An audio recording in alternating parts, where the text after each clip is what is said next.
చంద్రబాబు గారు చేసిన సమీక్ష నిజమే అయితే ఒకవేళ నిజంగా ఈ ఎమ్మెల్సీ పట్టభద్రుల ఎన్నికలకు సంబంధించి గెలుపు భయం అనేది ఉంది ఆ పార్టీలో అని జరుగుతున్న ప్రచారం వాస్తవం అయితే బాబు గారు తప్పు తెలుసుకున్నారు అనేది కొంతమంది చెప్తున్నమాట. ఎందుకంటే 2023 మార్చిలో జరిగిన ఉత్తరాంధ్ర గ్రాడ్యుయేట్ ఎమ్మెల్సీ ఎన్నికల్లో అప్పటి ప్రభుత్వం యువతకు ఉద్యోగాలు కల్పించలేదు, గ్రూప్ 2 రోస్టర్లో తీవ్ర అన్యాయం చేసింది అనేది టీడీపీ నేతలు విస్తృత ప్రచారం చేశారు.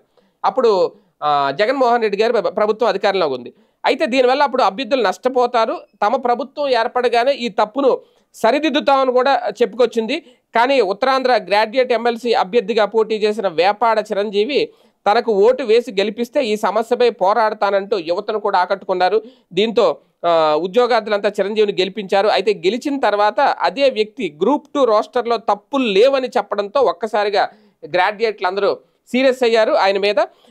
గత 3 వారాలుగా ఆందోళన బాట కూడా పట్టారు. ఈ నెల 27న జరిగే ఎమ్మెల్సీ ఎన్నికల్లో కూటమి అభ్యర్థులకు ఓటు వేయకూడదు అని చెప్పి నిరుద్యోగులు అందరూ గట్టిగా నిర్ణయించుకున్నారట. అందుకే కొంతమంది అయితే బాయ్కాట్ ఎలక్షన్, బాయ్కాట్ కూటమి అభ్యర్థి అంటూ సోషల్ మీడియాలో ఒక క్యాంపెయిన్ కూడా మొదలుపెట్టారు.